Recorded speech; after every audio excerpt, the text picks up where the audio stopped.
Bonjour Monsieur Mbello. Bonjour Monsieur Etienne Ngandou. Bienvenue sur Congo One. Monsieur Mbello, Apollinaire Malumalu et les 13 nouveaux membres de la Commission électorale nationale indépendante ont prêté serment ce vendredi 14 juin devant la Cour suprême faisant office des cours constitutionnels. C'est Radio Okapi qui rapporte cette information. Et à travers ces serments, ils se sont engagés à respecter la Constitution et les lois de la République du Congo.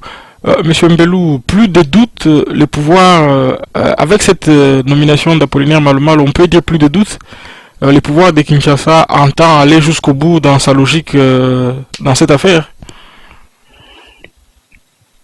J'estime que chaque fois que nous parlons du pouvoir de Kinshasa, nous devrions toujours ajouter pouvoir os. Kinshasa n'a pas l'effectivité du pouvoir. Kinshasa est une marionnette des grandes puissances et nous devrions rester constamment éveillés, attentifs à ce qui est en train de se dessiner maintenant. En dehors de ces 13 membres de la Commission électorale nationale indépendante, dite indépendante, qui viennent de prêter serment, nous devons pouvoir analyser froidement la question politique qui se pose actuellement à notre pays et en approfondir l'enjeu. L'enjeu pour les mois et les années à venir, c'est, comme le dit Boniface Moussaouli, la survie du Congo. Est-ce que ces choix qui ont été faits, ces différentes prestations de serment vont aider le pays à pouvoir survivre à son démembrement, à son explosion effective, ou on va aller dans le sens de la survie du pays. Donc c'est cette question-là qu'il faut beaucoup plus approfondir. Comment pouvons-nous, dans un système qui a usurpé la victoire aux élections de 2006 et de 2011, croire que cette fois-ci sera la bonne? C'est à ce niveau-là que j'ai mis beaucoup de doutes. J'ai la nette impression qu'il est en train de se préparer quelque chose, c'est-à-dire la révision constitutionnelle et probablement la prolongation du mandat de M. Joseph Kabila à la tête de notre pays. Bon, dans ce rôle de cheval de Troie et des marionnettes, des maîtres du monde, quoi. Oui, justement, l'empressement avec lequel Joseph Kabila a signé le décret d'investiture des 13 membres de la CENI, cela semble indiquer les prémices d'une prochaine révision constitutionnelle sur la limitation des mandats. Est-ce que cela vous semble prévisible? Oui, c'est très très très prévisible. Et si vous essayez de passer en revue le mode de fonctionnement du système qui est au pouvoir, qui porte le pouvoir os à Kinshasa aujourd'hui, vous vous rendrez compte qu'il essaye d'avancer à petits pas avec des petites provocations, des provocations qui vont souvent à l'encontre de ce à quoi les compatriotes s'attendent réellement. Hein, vous avez vu par exemple comment aux élections de 2011, aux élections bidons de 2011, la modification de la Constitution à laquelle on s'attendait a finalement eu lieu. Donc c'est quand ils avancent de cette façon-là, c'est-à-dire ils sont en train de préparer quelque chose qui va faire mal à plusieurs compatriotes, du moins les compatriotes conscients du gouffre du gouffre dans lequel notre pays se retrouve aujourd'hui. Donc, c'est le mode de fonctionnement de ce système-là. Il y a des essais. On va faire ceci. On fait passer quelqu'un qui est expert du gouvernement fantoche de Kinshasa. On le fait passer comme membre de la société civile. Et le comble est que dans certains milieux de nos compatriotes, on trouve cela normal. Alors que tout le monde a vu ce monsieur s'engager, aller à Kampala comme expert du gouvernement de Kinshasa. Et vous-même, vous l'avez aussi très bien souligné dans notre dernière émission, il avait déjà travaillé vers les années 2003 comme expert du pouvoir en place. Donc, c'est un peu drôle, mais comme je le note dans mon dernier article, c'est peut-être de cette façon-là que procèdent la plupart des systèmes à travers le monde. Les élections sont souvent une occasion de pouvoir avaliser un choix fait au préalable. Il y a un choix qui est en train de s'opérer au vu et au su de tous les Congolais, et nous risquons d'être surpris pour ceux qui ne sont pas éveillés que le système actuel puisse renaître de ses cendres après 2016, moyennant la modification de la Constitution. Donc, il appartient aux Congolais, et aux Congolaises éveillés de pouvoir penser déjà aux alternatives à ce qui est en train de se tramer pour le moment. Oui, à propos de Apollinaire Malumalu, les évêques ont dit qu'ils vont faire une déclaration pour réagir à toute déclaration de ce dernier, confirmant ou infirmant sa désignation par les confessions religieuses au poste de président de la CENI. C'est ce qu'a annoncé le jeudi dernier l'abbé François Louyeye à la télévision catholique à Kinshasa. Monsieur Mbelou, quelle devrait être la position des évêques dans cette affaire selon vous? Bon, si nous analysons la déclaration que la conférence épiscopale nationale du Congo a faite, le communiqué qu'elle a donné avant la désignation des membres de la commission électorale, si nous tenons compte de ce communiqué-là, elle devra en tirer toutes les conséquences. Mais n'oublions pas, comme nous l'avions dit dans l'une de nos émissions, que dans ce communiqué de la conférence épiscopale nationale du Congo, laissait une marge aux évêques des prêtres qui se présenteraient à cette commission électorale. Peut-être qu'il y aurait eu un arrangement entre monsieur l'abbé Apollinaire Malumalu et son évêque. Peut-être que dans ce cas-là, nous allons voir comment les évêques, en se prononçant sur sa nomination, pourront traiter le cas. Mais pour le moment, je ne saurais pas en dire plus. Attendons voir. Même si je mets certaines peurs à propos de cette désignation de l'abbé Apollinaire Malumalu à la tête de la commission électorale.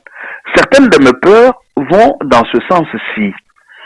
Est-ce qu'il n'y a pas là une certaine provocation des Congolais pour que nous puissions nous mettre à crier, à vociférer, de façon à ne pas nous concentrer sur les questions essentielles de l'heure, entre autres la question de la balkanisation de notre pays, la question de l'implosion de notre pays et de son effacement de l'histoire comme espace géographique habité par un peuple historique, la misère de notre peuple qui est en train de devenir criante chaque jour.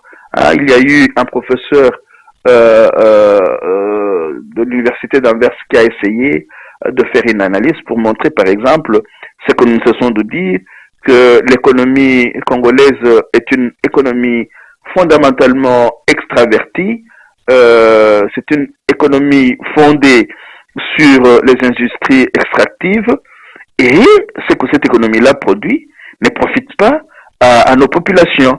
Donc il y a des questions essentielles qui risquent de passer dans l'ombre, et nous risquons de nous concentrer trop sur cette nomination en oubliant de poser les questions fondamentales de l'orientation que le pays est en train de prendre pour le moment. Vous-même avez écrit sur ces sujets cette semaine et vous posez des questions. Que peut bien signifier le retour de l'abbé Malou Malou à la tête de la commission électorale? Comment allons-nous faire pour nous engager sur la voie de la réappropriation du processus historique et ou électoral au pays? Crier, vociférer, est-ce suffisant? Et si la nomination de l'abbé Malou Malou était un piège psychologique, vous pensez que cette hypothèse du piège paraît plausible? Ah ben ce sont des hypothèses que j'aimais. Hein, ça peut être un piège psychologique conduisant à démoraliser les compatriotes. Les compatriotes pourront se dire, mon Dieu, voilà, les carottes sont cuites. Avec le retour de l'abbé Apollinaire Malmalou, c'est le même système qui va se reproduire. Alors, nous n'avons plus rien à faire qu'à croiser les bras ou contentons-nous de crier sans aller aux questions du genre. Comment aujourd'hui, malgré le fait que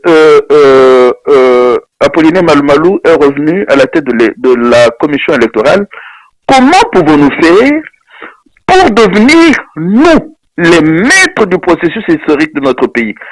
Ceux qui veulent, par exemple, se préparer aux élections de 2016 pourraient se dire comment nous réapproprier le processus en le finançant nous-mêmes, même si il y a cette difficulté liée au fait que notre pays est sous occupation. Il y a moyen de crier, de vociférer et de ne rien faire, mais il y a aussi moyen de poser ces questions qui permettent aux compatriotes, ceux que j'appelle les plus audacieux d'entre nous, de prendre le taureau par les cornes, de voir dans quelle mesure nous pouvons, en nous fédérant le plus possible, devenir acteurs de premier plan du processus historique qui est en train d'avoir cours dans notre pays. Et pour cela, l'une des orientations à prendre serait de nous fédérer davantage. Et les compatriotes, il y a des compatriotes qui ont compris cela, qui commencent à s'engager résolument sur cette voie-là, qui comprennent qu'il est plus que temps de nous organiser, de nous fédérer pour essayer de travailler à cette alternative qui nous permette une réappropriation du processus historique de notre pays. Une réappropriation réaliste avec des orientations géopolitiques et géostratégiques bien étudiées. Hein? Nous risquons de nous fourvoyer en oubliant qu'il y va de l'avenir de notre pays, mais surtout de l'avenir de nos enfants et de nos petits-enfants. Nous n'avons pas à rester en marge du processus tel qu'il est en train de se dessiner aujourd'hui. Nous n'avons surtout pas à croiser les bras et à ne pas nous assumer comme véritables acteurs de ce qui est en train de se passer dans notre pays aujourd'hui.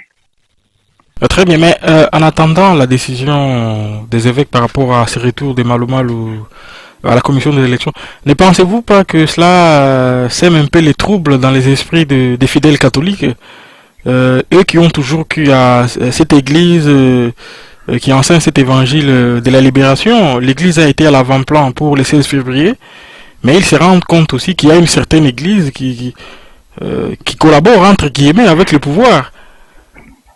Cela ne sème pas les troubles dans les esprits des fidèles catholiques?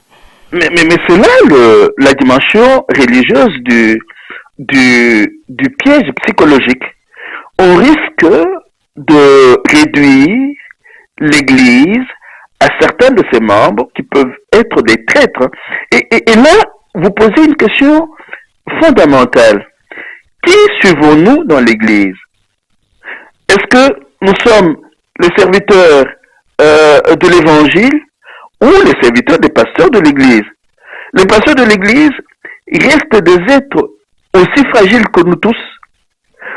Celui que nous suivons prioritairement dans une Église, c'est d'abord notre Seigneur Jésus-Christ. Les pasteurs sont à son service. Mais il arrive que l'opinion étant souvent fondée sur l'ignorance, confonde Église, Jésus, Évangile et pasteur. Hein? Il est aussi en fait que il est aussi en fait que les pasteurs prenant régulièrement la parole pour pouvoir évangéliser les ouailles puissent passer malheureusement comme modèle pour ces ouailles-là. Alors là, nous sommes face à un piège sérieux, un piège qui peut conduire certains d'entre nous à disqualifier une fois pour toutes l'Église catholique. J'ai même entendu des compatriotes qui disent « Moi, je ne mettrai plus mes pieds dans une Église catholique ». Ce sont des erreurs, mais des erreurs qui peuvent être liées au fait qu'il y a un certain engagement des pasteurs de l'Église catholique qui peut prêter à confusion dans la tête et dans les cœurs des chrétiens. Très bien, toute autre chose. L'Allemand Martin Kobler vient d'être nommé représentant spécial du secrétaire général des Nations Unies pour la mission de stabilisation à RDC, la MONUSCO. Il va remplacer à ce poste l'Américain Roger Miss qui achève son mandat au mois de juillet prochain. C'est ce que écrit Radio Okapi. Et ce dernier Roger Miss a affirmé que des progrès ont été réalisés ces 3 dernières années pour établir la paix dans l'Est de la RDC. Monsieur Mbelou, Roger Miss comme William Swing, à qui lui Roger Miss avait succédé, sont tous d'anciens ambassadeurs des USA au Congo. Et tirer un tel bilan d'autosatisfaction au regard de la situation actuelle à l'Est du pays, est-ce que cela vous paraît sérieux? Sérieux ou pas, ça ne me semble pas être la question. La question est la suivante. Qu'est-ce que ces messieurs-là cherchent chez nous? Qu'est-ce qu'ils cherchent? Les États-Unis se portent très mal. Les États-Unis sont en train de se tiers-mondiser. Quand vous lisez certains auteurs aujourd'hui, ils n'hésitent pas à vous dire que les États-Unis sont en train de se tiers-mondiser. Il y a des villes qui sont placées sous tutelle. Il y a des Américains qui dorment, comme on l'a dit une fois, dans les égouts. Les États-Unis se portent très très mal. Leur dette intérieure a atteint des proportions inimaginables. Au lieu de s'occuper de leurs questions internes, ils vont établir des bilans fantaisistes chez nous. C'est pour vous dire ce que nous cessons de répéter, que cette guerre de basse intensité a besoin d'être coachée par les Américains eux-mêmes ou par les membres de leur protectorat qui est l'Union européenne. N'oubliez pas que le fort qui a soutenu les élections frauduleuses de 2006 avait été commandé par un Allemand. Que ce soit un Allemand, un Français ou un Américain, c'est blanc, bonnet, bonnet, blanc. La guerre de basse intensité qui nous est menée depuis les années 90 est une guerre des grandes puissances, une guerre des grandes puissances en Afrique centrale, hein, comme l'écrit si bien qui c'est notre ami Pierre Payan, c'est même le sous-titre de son livre intitulé Carnage. Ne perdons pas de vue que nous sommes face aux élites anglo-saxonnes dominantes, à leurs alliés de l'Union européenne qui est pratiquement leur protectorat, et ces gens-là, ces élites, créent des alliances qui aillent dans le sens de leurs intérêts géopolitiques et géostratégiques. Il nous appartient à nous, en tant que peuple, de créer nous aussi nos alliances, de nous fédérer, de créer des alliances géopolitiques et géostratégiques qui aillent dans le sens de nos intérêts. Nous n'avons pas à beaucoup compter sur ces messieurs-là parce que quand vous essayez d'examiner la situation dans les pays européens aujourd'hui, elle n'est pas brillante du tout. Hein? L'Allemagne a des problèmes avec les autres pays de l'Union européenne parce que ces pays croient qu'elle est la petite main de la Troïka composée de la Commission européenne, de la Banque centrale européenne et du Fonds monétaire international. Ils ont des problèmes sérieux. Comment voulez-vous, mes questions bêtes, je pose l'une de mes questions bêtes, comment voulez-vous que ces pays qui imposent de l'austérité à leur peuple, qui écoutent de moins en moins leur peuple, puissent aller chercher à créer du bonheur pour les Congolais? Non. Essayons de mettre toutes ces histoires-là entre parenthèses.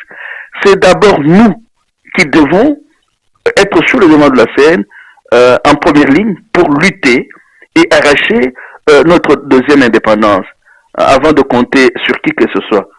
Mais, M. Mbelou, vous parlez d'indépendance, mais ces dernières années, nous nous sommes rendus compte que les représentants du secrétaire général des Nations Unies au Congo, il est un peu comme les gouverneurs généraux. On a comme l'impression que nous sommes retournés à l'époque du Congo belge. Mais en fait, lui, c'est le vrai détenteur du pouvoir au Congo. Mais vous le dites très bien. Mais moi, je ne cesse de vous le répéter dans nos émissions. Le Congo est une colonie, est une néocolonie de la fameuse communauté internationale. Et n'oublions pas que quand nous parlons aujourd'hui de la communauté internationale, il y a 4 ou 5 pays du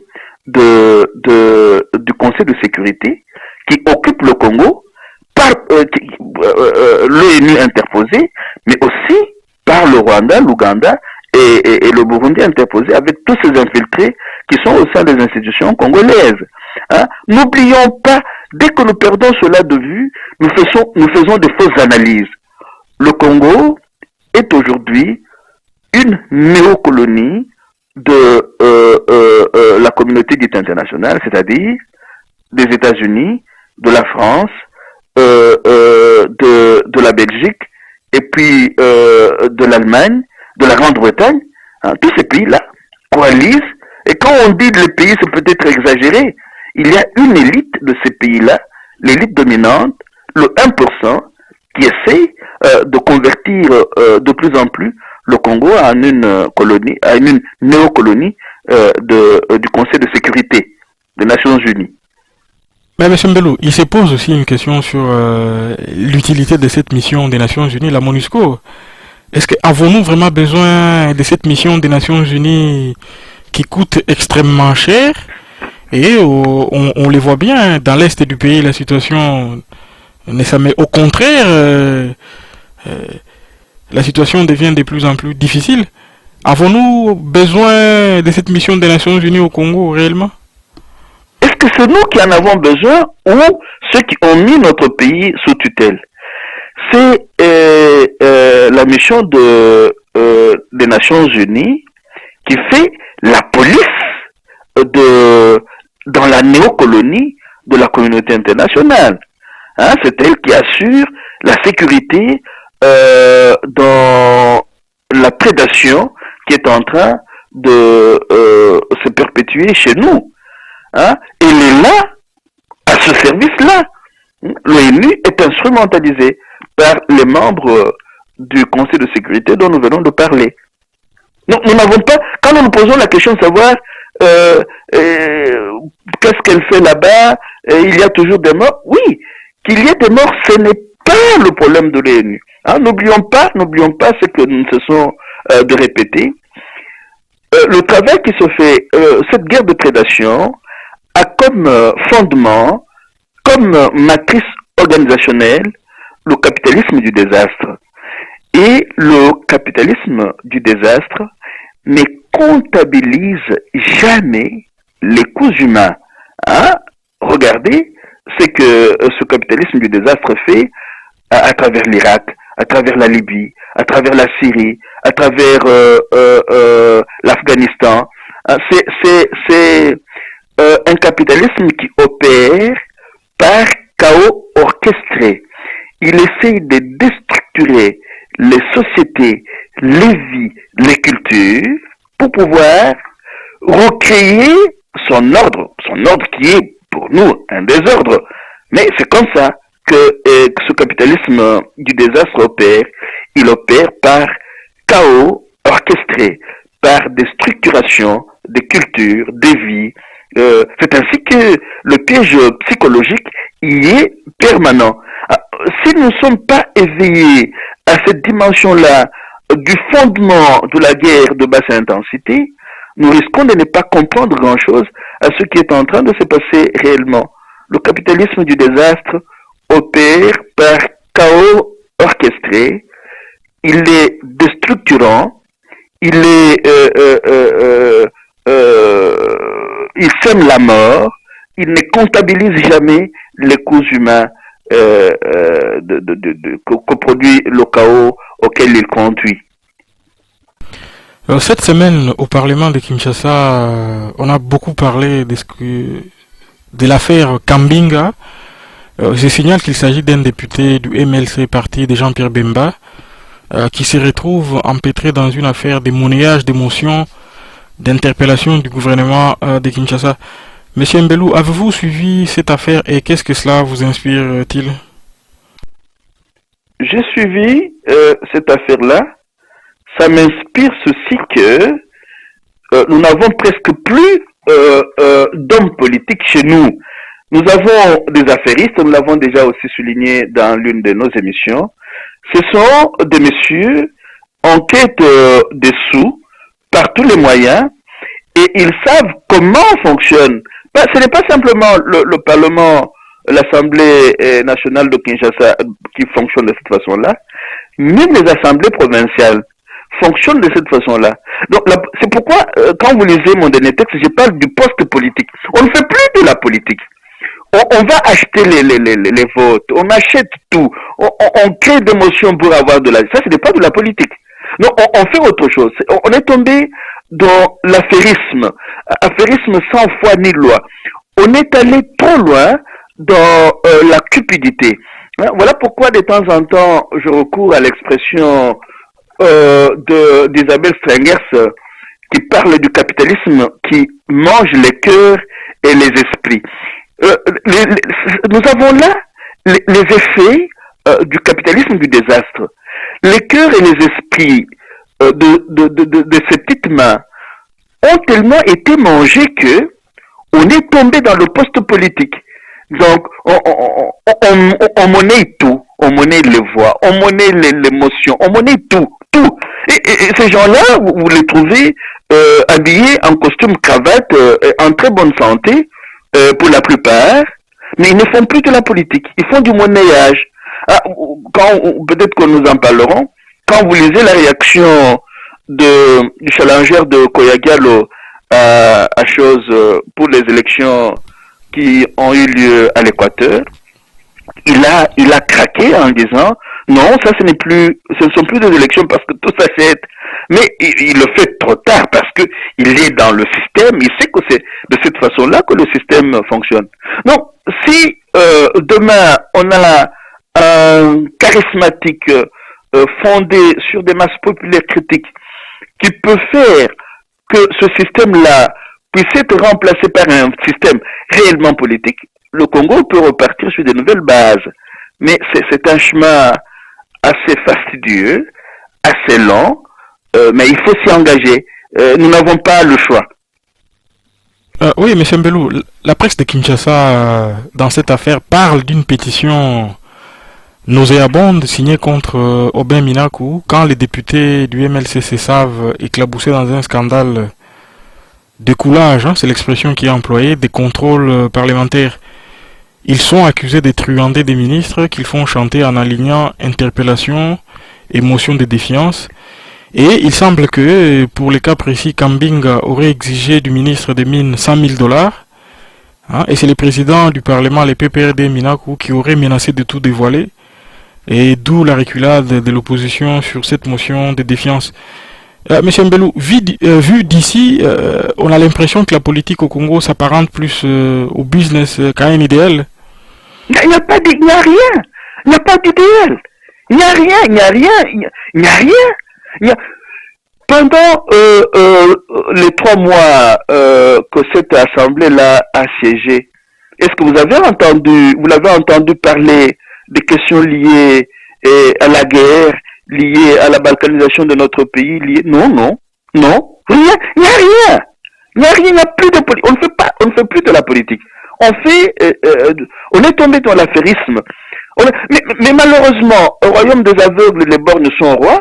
Hein, il est trop rare que les médias de Kinshasa s'expriment assez clairement sur ce mode de fonctionnement post-politique chez nous. Donc, on est tombé trop bas. On est dans une histoire qui n'a rien à voir avec des idéaux politiques. Mais est-ce le Congo seulement? Non. Regardez. Essayez de lire l'actualité. Partout, à travers le monde. Les affaires en France, c'est presque chaque jour. Nous sommes en plein dans le fonctionnement du capitalisme de désastre qui a réussi à manger les cœurs et les esprits. Tous ces monnaies, tous ces monnaies. Mais pour oui. Pour revenir au cas de ce qui se passe au Parlement de Kinshasa, est-ce que les Congolais n'ont pas que les politiciens qu'ils méritent, comme on dit? Mais il y a ça, mais il y a aussi le fait que ces gens-là s'arrangent entre eux. Et puis, est-ce que les Congolais sont informés sur ce qui se passe dans ce Parlement-là?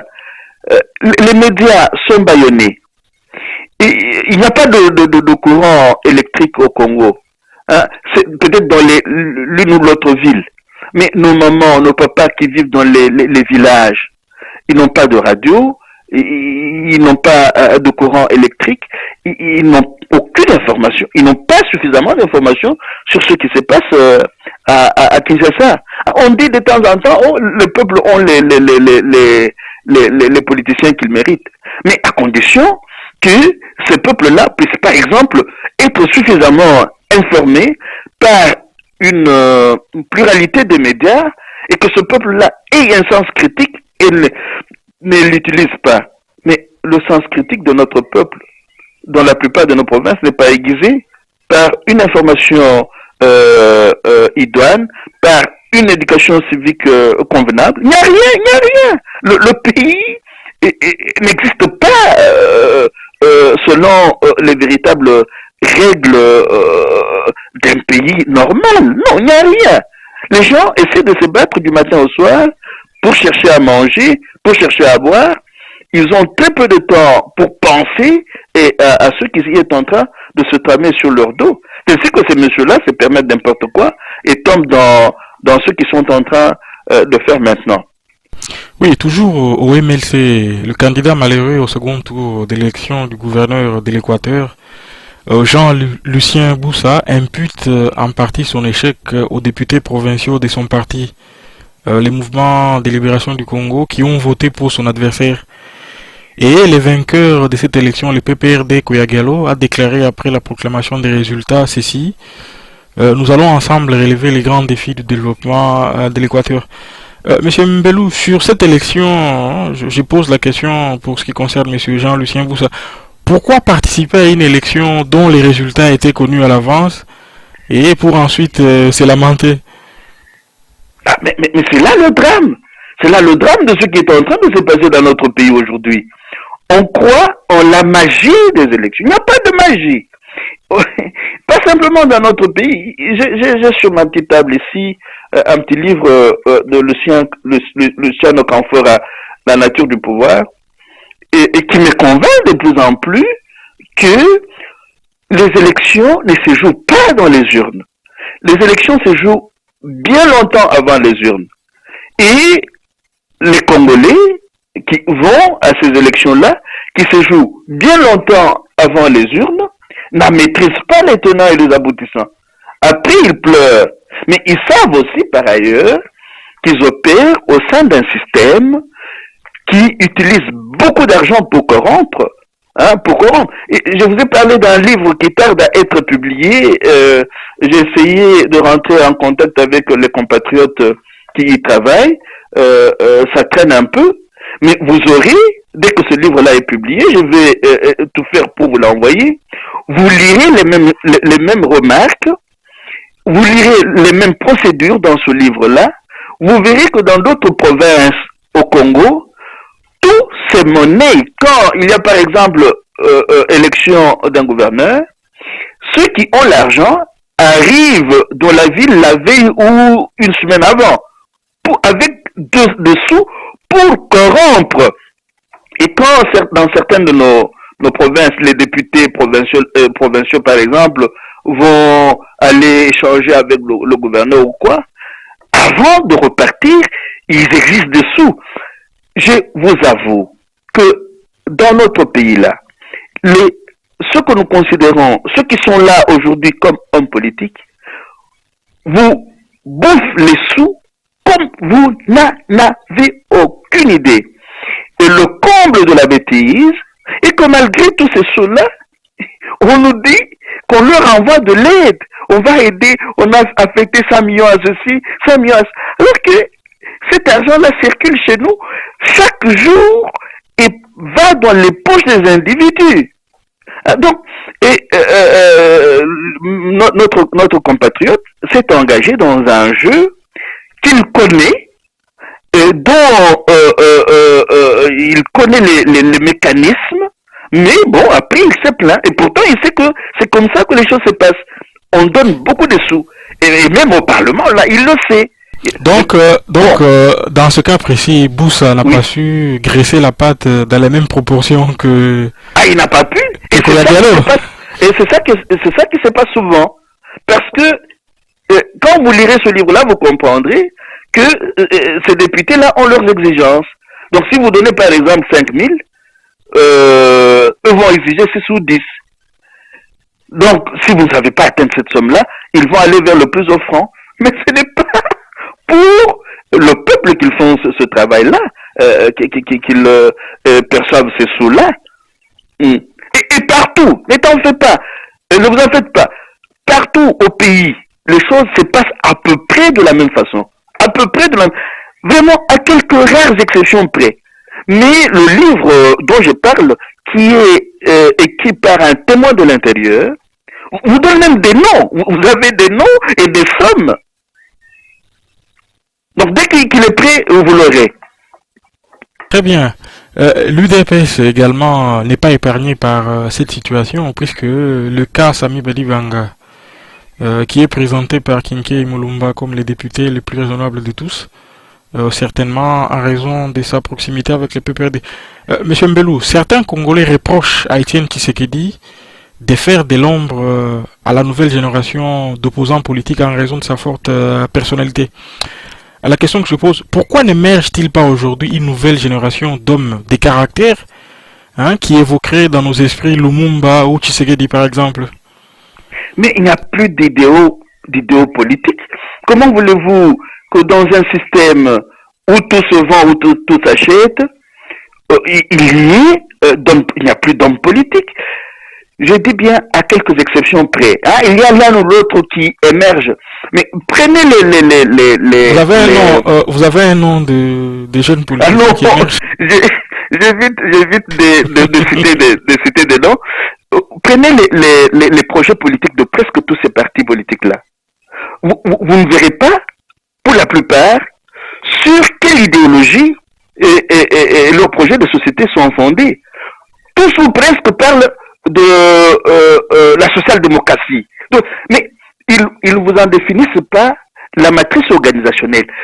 Ils vous disent pas sur quelle base cette social-démocratie est fondée. Et quand ils commencent à fonctionner, vous vous rendez compte que tous, ou presque, obéissent aux règles du capitalisme du désastre.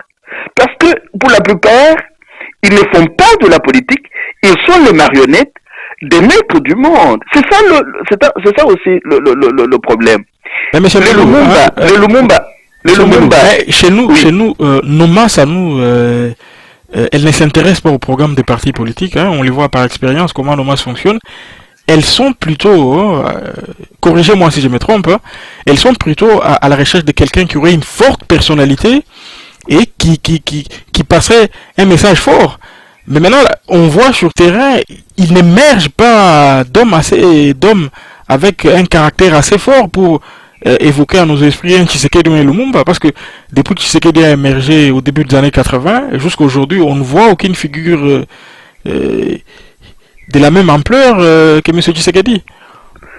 Ah, mais M. Tshisekedi fait la politique depuis 60. Et c'est ça l'avantage qu'il a.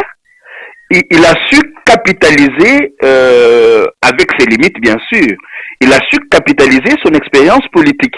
Ah, donc c'est le fait d'être resté longtemps en politique qui a forgé son caractère. Cela a fait qu'il soit par exemple intransigeant face à la défense de certaines valeurs. Je dis bien dans les limites de ses possibilités, avec tout ce qu'il peut avoir aussi comme défaut parce que c'est un être humain, mais il a su accumuler une expérience de plus de 50 ans aujourd'hui. Vous voyez.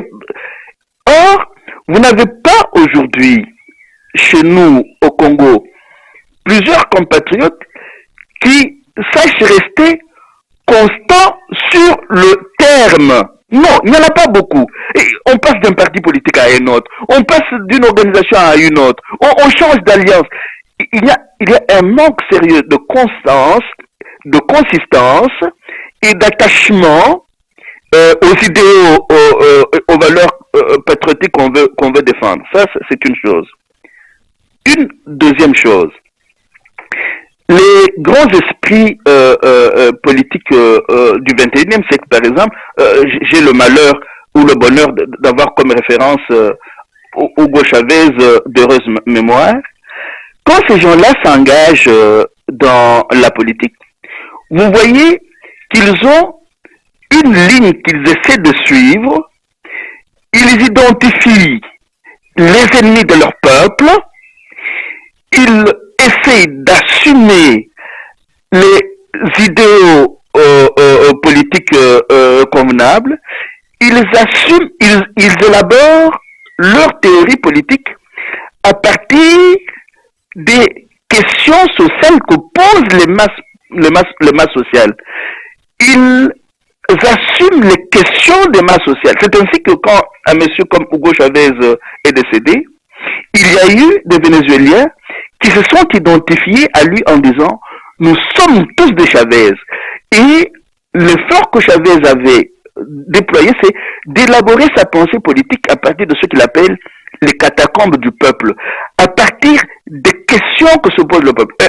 Hugo Chavez avait réussi, entre autres, à se dire ceci, comme bon lecteur de Marx, il disait, si on veut un peuple souverain, on doit essayer de procurer à ce peuple le travail, le capital, la connaissance, la terre, les outils et la technologie. Et il a essayé de combiner ce qu'il avait élaboré comme théorie avec une pratique responsabilisant le peuple. Vous voyez, ça, on a compris à un certain moment, il est devenu un charismatique qui portait les questions de son peuple. Donc, il a su allier théorie et pratique. Mais sur le temps, malheureusement, il est allé un peu trop vite, mais Dieu merci, son successeur essaie d'assumer sa charge. Ce qui nous manque aujourd'hui chez nous, c'est d'avoir des hommes et des femmes charismatiques qui réfléchissent à partir du peuple, à partir des questions que se pose le peuple, en allant vers le peuple, en faisant du peuple leur première préoccupation.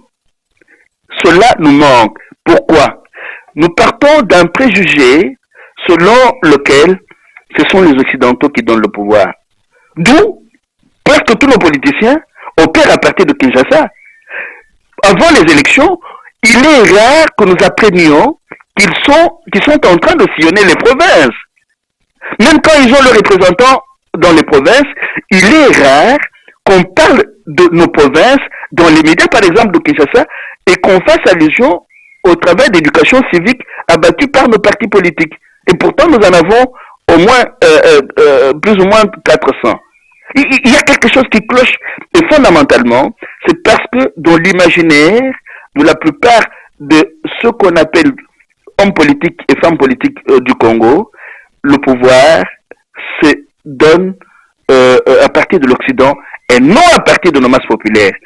Le jour que nous en aurons 3-4 qui opèrent à partir de nos masses populaires, ils vont réussir à renverser la vapeur, sans négliger les relations internationales, bien sûr, mais aller là-bas pour qu'avec les partenaires extérieurs, on assume les questions de nos populations.